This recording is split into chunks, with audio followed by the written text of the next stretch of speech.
Hello, this is Paul Patterson. I'm the developer behind Minefield, a retro-styled Minesweeper clone built on Pygame. I'm here to show you some of the features of the game and some of the changes that I made. Here's the game here running. The game is two modes: classic mode, which is essentially identical to the original Microsoft game, and enhanced mode, where I made some changes that I'll show you later. So in the classic mode, you try to clear a field of mines by left clicking on squares, and it'll show you a number here, which is the number of mines adjacent to any square. You have to try to work out where these mines are by a logical deduction. There's sometimes a bit of guesswork involved, and when you think you've found out where a mine should be, you can put one of these little flags and then work your way slowly across the field, clearing the mines. If you clear the whole field, then you succeed. If you click on a square where there's a mine, like there, the mine will explode, and the game's over. The game has three difficulties.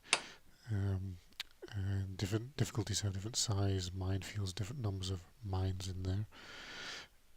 If you're familiar with the Microsoft version that comes with most recent versions of Windows, it looks a little like this. This is a JavaScript version that somebody built online. It's a very faithful reproduction. The Microsoft version looks exactly the same as this, and so you see it's the same basic idea. Make your way across the minefield, clearing the mines. The Microsoft one looks exactly like that. So for my version, I gave it this retro styling, so I made it look like it was running on an old green screen computer monitor. And if you look closely, you may recognize this from the Fallout 3 game. I took this from the monitors that they have there in the game, the outer shell there and the green screen in the middle. And I even left the writing on here. You can see Robco Industries, blah blah blah, text in here. That was on the original image that I took, and I left that on there because I liked the way it looked here. It looked like a burn-in that these green screen monitors used to get if you would leave a image in one fixed image on there for any length of time, then they would burn in, and that's what this looked like to me, and I thought it was quite nice, so I left it there. Other than that, I added these hardware buttons down the bottom here to make it feel like you were using some kind of physical device. The mute button is this speaker grill thing here, and the on-off button looks like a physical on-off button. And I added the sounds are meant to sound like it's some sort of mechanical thing, so it creates a nice feel to it. But the gameplay is essentially identical to the Microsoft original, and so you can play the original game here on the classic mode. There's an enhanced mode where I added some different features and different gameplay ideas, and I'll show you that, but easier to show you this in a development build, as you can see a little bit behind the scenes what's going on. So let's close that version and run the development build,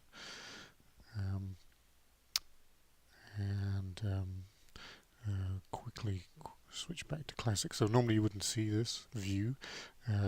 What you saw before was the normal gameplay mode. In the developer mode, then where there's a mine, you see a red square. So any one of those squares is actually a mine, and if you click on it, it explodes as before. So in development mode, it's easy to helps you to see these as you're testing the game. So if we go into the enhanced mode, you see a couple of new items here. We have an oscilloscope at the top there, and down the right hand side is a sensor. I'll explain the function of those in a moment, but the other thing you'll notice is these blue squares on here. So the red squares are still mines, as they were in the classic mode.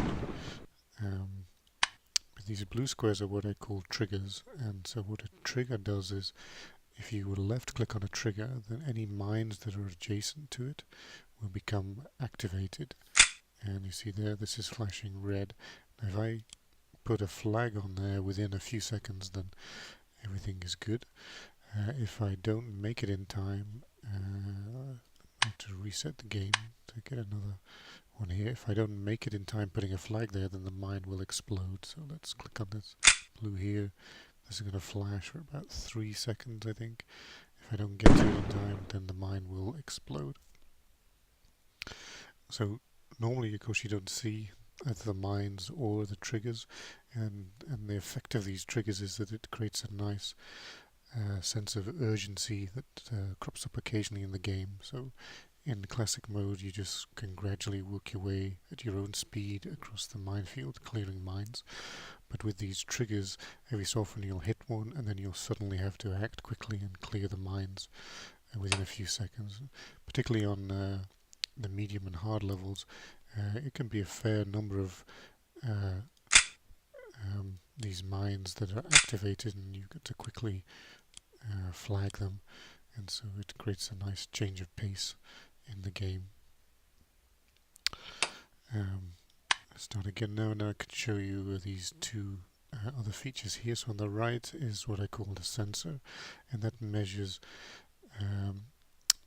the strength of any mine signal in the area. So you see, as I mouse over these squares with mines in them, that sensor increases, and the more mines there are, the higher the signal goes. So across here in the blank areas, it's not really no signal there. Occasionally you'll see it blipping up, and then where there's a mine, then it'll go up, and then if there's enough mines, it'll go into the red area.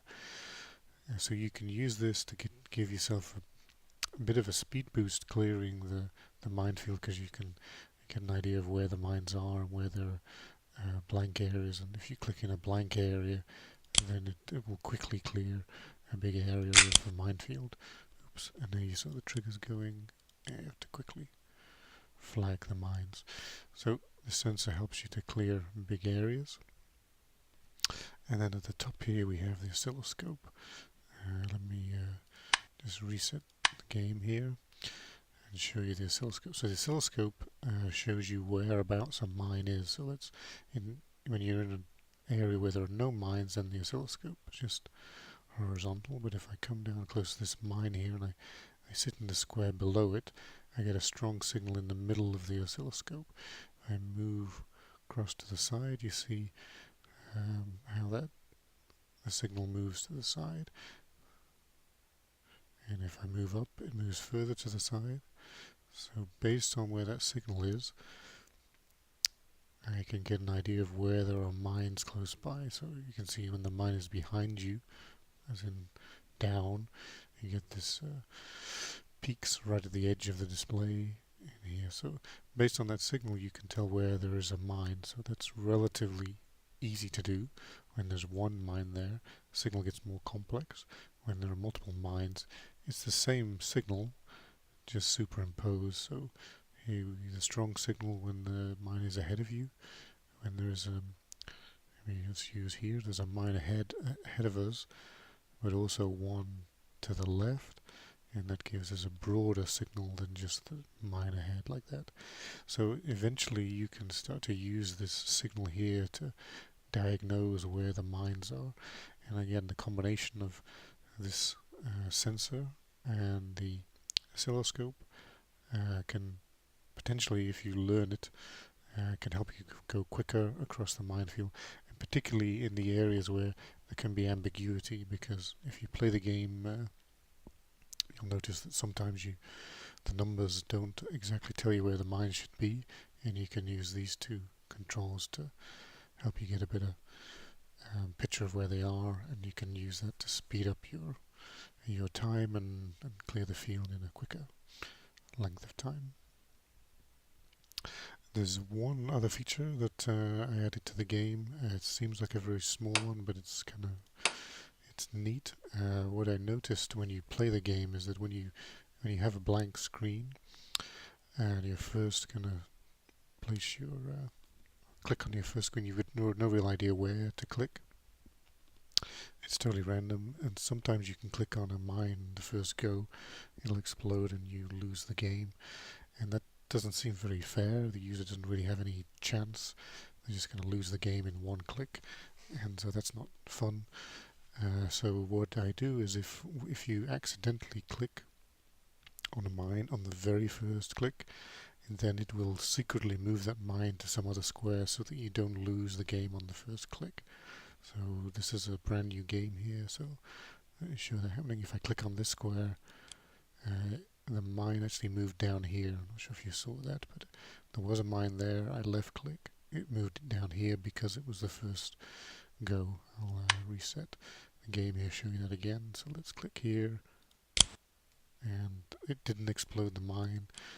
It cleared a bunch, so you couldn't really quite see where the mine moved to. Let's do it again, maybe here. So let's click here, and the mine moved over here. Just makes it so you can't lose on the first go, which is not fun. Subsequent goes, it will explode. So if you click on a mine on your second go, it doesn't help you out.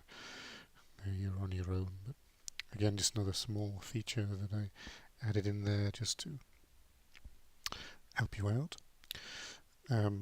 And one other thing I forgot to mention, this is not very obvious to see, but you can see it a little bit in a medium mode. So what I also noticed was that when you're playing, it's nice when you click on an area where there aren't many mines, like down here for instance. It'll suddenly clear a big area, and that's nice when you do that, because you'll be gradually working your way across the minefield, and then you'll hit one of these open areas and it'll suddenly clear a big section of the field, and that's nice when that happens. So in the original game, the mines are situated completely randomly on the screen. So you see that's completely random. If you go into the enhanced mode, you see the grouping a little more. So I actually altered the random placement of the mines to make it a little less than random, so it's a lot more likely that a mine will appear next to an existing one than it is that they will appear just in an open area, and that causes the mines to group a little bit. You can see that there's some clumps of mines here. I keep on resetting the game just to show you that. And you compare that to the classic mode, where there's really no clumping of the mines, are all just random. So this means you get some, in the enhanced mode, you get some bigger areas where this sort of clearing will take place. And I'm still tuning that. It does tend to make it a little more interesting, a little more exciting as you play it. And it also, as you probably noticed when I was doing this, it interacts quite nicely with the trigger functionality, because if you clear one of these areas with triggers in, then the triggers will fire, and that can lead to a lot of mines being activated.